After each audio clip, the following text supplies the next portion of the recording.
Probably you heard the saying, don't expect anything, then you won't be disappointed. And people, because they don't want to face disappointment, they hear this quote or they hear this meme or they read this meme somewhere, and they take it to the heart. And they don't look beyond what the message implies. Never expect anything. Hold on a minute. You can't have a community of human beings without any expectations. Which side of the road do you drive? When to stop for a traffic sign? Or which currency do people use to pay with? You need to have expectations in order to operate as a human being. And scripture never tells us never to have any expectations. That's not true. So the whole meme, never expect anything, appreciate everything, it is a lie. Why? Because if you follow this meme, you'll end up having a blind eye to a lot of negativity and you'll endanger yourself and others. If you follow this meme, that implies that you have to even appreciate the narcissist for not going too far. Come on, that's inversion. It shouldn't be like that. And here's the thing, in order to have safety in the community, you should have some expectations of the members of that community, that they will value safety also. That means that people ought to be accountable and responsible towards one another. You should expect such things in a human community. This whole mindset of never expect anything. Look, I understand that there are situations in which people tell you don't expect too much. Because if you expect too much, you may find out that it's not what you imagine it to be. So there is a place in which you can tell someone not to expect too much or to how do I say, adapt and alter the expectations. That's true. But no expectations at all. That's not human. We don't operate like that. That's why in my videos I tell you to evaluate your expectations, to look at the bigger picture. Let me give a small illustration now. Let's say you wear a blue shirt. It can be that the blue shirt, I'm saying there's something wrong with the blue shirt, but it can mean if you wore a black shirt with the clothes you have, it would fit you better. Now, someone that's in a healthy state of affairs would look at you, and if they have the opportunity, will tell you, hey, dude, why don't you try that black shirt? It may suit you better. And you look at it, then you realize, long minute, indeed, this suits me better. But someone that has their negativity issues and wants to leave may look at you, see something that doesn't match up with your expectations, and they lash out at you. They may tell you, man, what for a effed up shirt are you wearing, man? You look ridiculous, blah blah blah. Or they may begin to murmur about you with others about how you wear a shirt doesn't match the rest of your clothes. Now, even if it's factual that a black shirt will suit you better, even if so, even if that's the truth, I'm not even sure if it's true, but let's say for example's sake that's the truth. The way people relate to it reveals who they are. One individual operated in a positive, natural manner, the other one operated in a toxic manner. Now, if you've been around toxic people way too long, or if your parents, or one of your parents, or if the environment treated you as a scapegoat, you may not recognize toxic honesty, which isn't honesty at all, which is just violence, from real honesty. Real honesty is when someone is accountable for their influence with the community. They value your safety, their safety, and also how you feel, because your feelings and emotions also are part of your safety. And they look for a way to constructively transfer their message so you and everyone is better off. That is real honesty. Or just bluntly throwing out what someone thinks or acting out someone's will, that's not honesty. In many cases, it's just violence. But if you've been around toxic people way too long, you will not see the difference between real honesty and violence in disguise. A lot of people appreciate violence in disguise thinking it's honesty. And by doing that, you are giving narcissists or narcissistic minded people the right to act out their negative will. And that is what this society is doing with their so called being honest, being direct, blah, blah, blah. No, it's not honest nor direct. It is direct, but it's direct in a violent manner. I'm telling you this to open your eyes. I want you to evaluate your expectations. I'm not telling you to have no expectations. That's not possible. Evaluate what you expect. Because many folks, they get tricked and triggered into traps because they have expectations that if you look carefully at those expectations, they don't add up. But those people never look into their own expectations. But this thing, your expectations are your expectations, even though they may not originate from you, you've been conditioned into them by the community around you, you still carry them. They still affect you. So as long as you carry them and you're in agreement with those expectations, they are yours, they are associated with you. And because they are yours and they are associated with you, they will have an effect on you. Even if you're not aware of those expectations, they're still there with you. Look, if someone carries a time bomb and they're not aware of it, their unawareness or their ignorance of the time bomb doesn't cancel out there's a time bomb. It doesn't matter if it's someone else that places a time bomb over there. The individual still carries a time bomb. Look, if there's someone walking around with a bomb in their suitcase and the police knows they don't know it, the police still are going to treat that individual as potentially dangerous. You know why? Because the individual carries a bomb. He doesn't know it. He doesn't know he carries a bomb, but he's still dangerous to be around because it's a bomb over there. So they will still isolate him as a dangerous object in order to keep the population safe. Now, if someone is not aware they're carrying a time bomb and the SWAT team or the police does that, it's also to bring him into safety. He needs to be delivered from that bomb. As long as he carries that bomb with him, he's dangerous to be around. Plain and simple. He doesn't have to be a suicide bomber who's out there to kill himself. The fact he carries a bomb with him shows already he's dangerous. The same way you ought to look at other people. If they hold on to expectations that really don't add up, they can be triggered into absurdities anytime. And here's the thing, when people refuse to even look at their own expectations, and they even refuse any evidence that points out that something may be wrong or something needs to be altered, if they're willingly to persist in absurdities, then they are eventually capable of committing vile atrocities. I'm telling you. That's why I always tell folks to look at the bigger picture.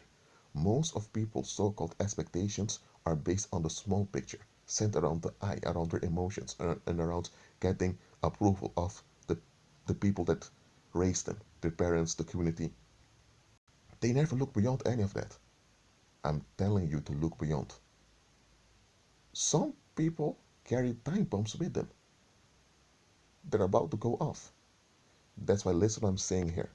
I'm not saying this to make you paranoid nor to make you fearful. No, absolutely not. I'm not into fear. I'm not into paranoia. I'm not into any of that. I'm spreading knowledge to alert you so that you will operate in safety. Listen what I'm saying here. Sometimes demons, because demons are active also, they need human beings to be in the negative, so they will act using other people to keep others in the negative so they can remain operative.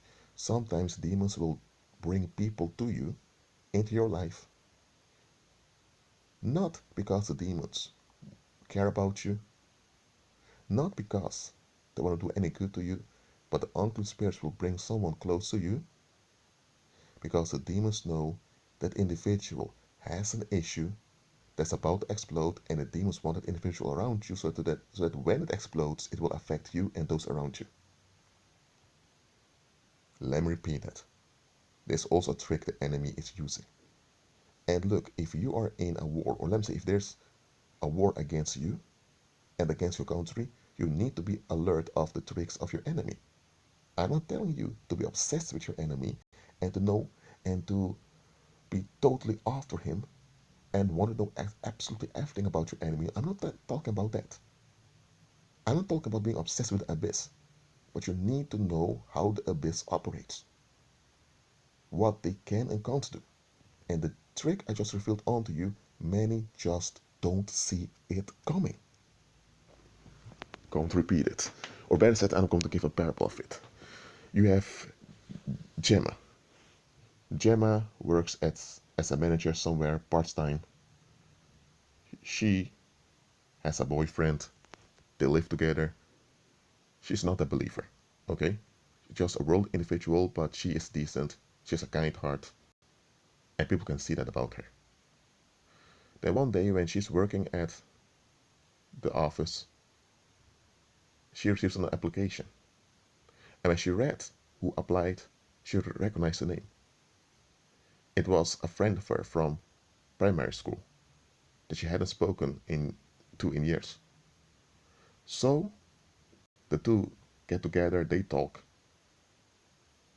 and eventually Gemma explained on to her, sorry, I can't give you this job because you don't have the work experience for it. Well, the former classmate didn't bother with it, but they ended up meeting once in a while, and a kind of a friendship developed. So, after about, let's say, 8 months, there is this, um, not really a friend, but this former fellow student of Gemma who migrated to Brazil.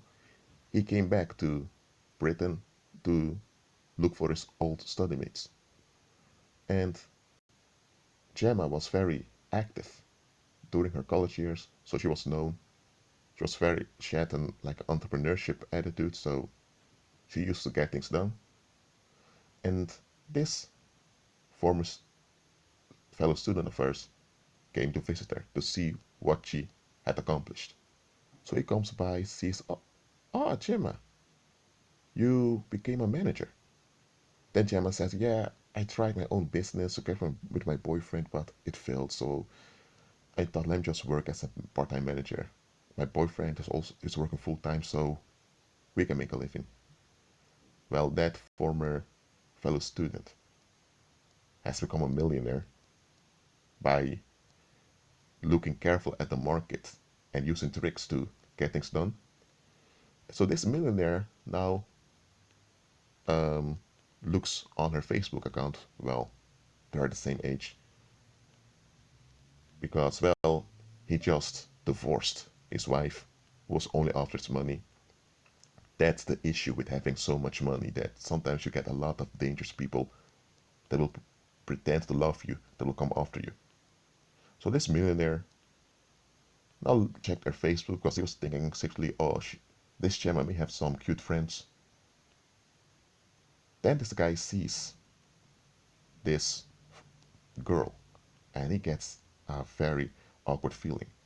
And he asks Gemma, Gemma, who is this? The Gemma said, oh, Frank, you're such a ladies' man. You're checking my Facebook, seeing for potential dates, right? Then Frank said, well, Gemma said, I don't worry about it. I don't mind. Ah, that's just a former classmate of mine. She applied for a job where I work. I was surprised to see that she applied over there. I never expected to see her again. But I had to turn her down because she didn't have any experience. And then Frank asked Gemma, did you write in the vacancy that someone needs to have experience? Then Gemma said, yes, of course. And then Frank asked, did you match any of the criteria for the vacancy? And Gemma said, no, nothing at all. Then Frank asked her, Gemma, why did she apply for the job if she had nothing in common with the vacancy?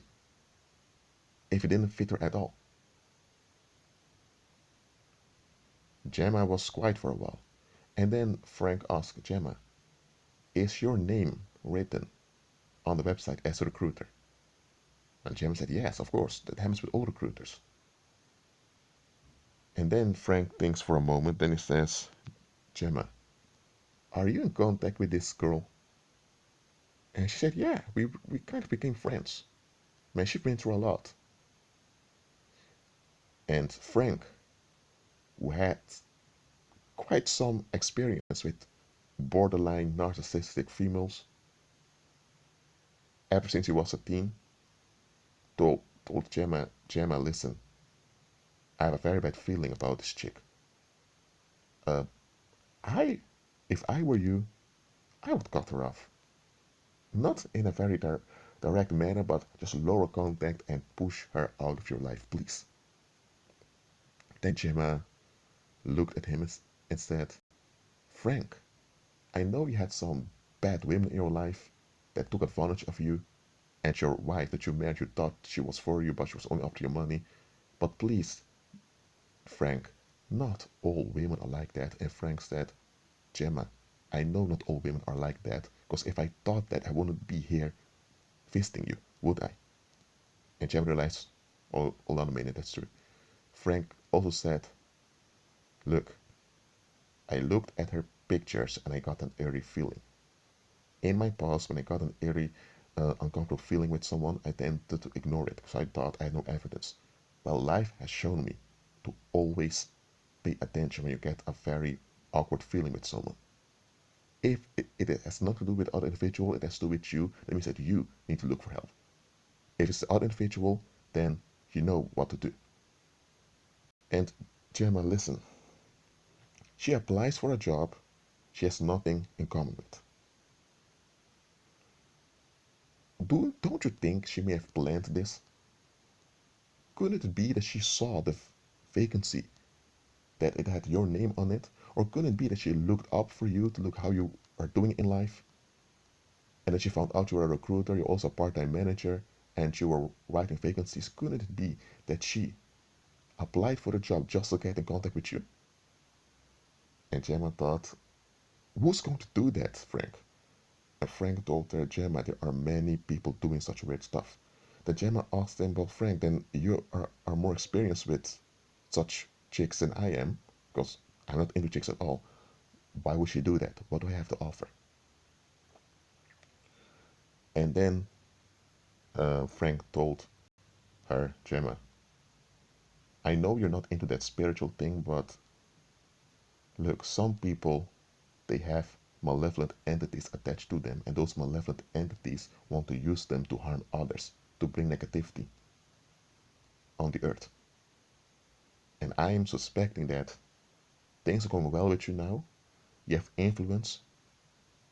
I think now that there's some operation against you to cause harm in your life and the lives of those around you. And she's just being used for that. And you told me she has been through a lot, right?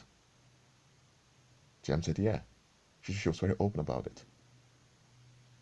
And then Frank told her, Gemma, you haven't seen her for almost maybe 2 decades.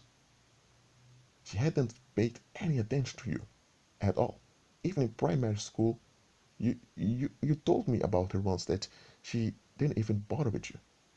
Why would she out of the blue appear in your life and now you're suddenly becoming friends? So close, so quickly. Look, there's nothing wrong with catching up with people and new friendships develop. That's a good thing. But look at the context. You just got out of a bad season in your life. Things are going quite well now. And now she appears? This seems like a trap to me. Okay, that was a parable. It was a long one, but I made this long parable so that you would understand what I'm teaching here. There's nothing wrong with meeting people you used to know in the past and other relationships as well. There's nothing wrong with that. There's nothing wrong with meeting new people, who of course are strangers, and developing new relationships. That's natural, that's human. Just just pay attention to the timing. Pay attention to the timing when such things happen. But too often, because we have our expectations and we have our guards based on those expectations, we don't look beyond. We don't notice the timing. We don't notice the context.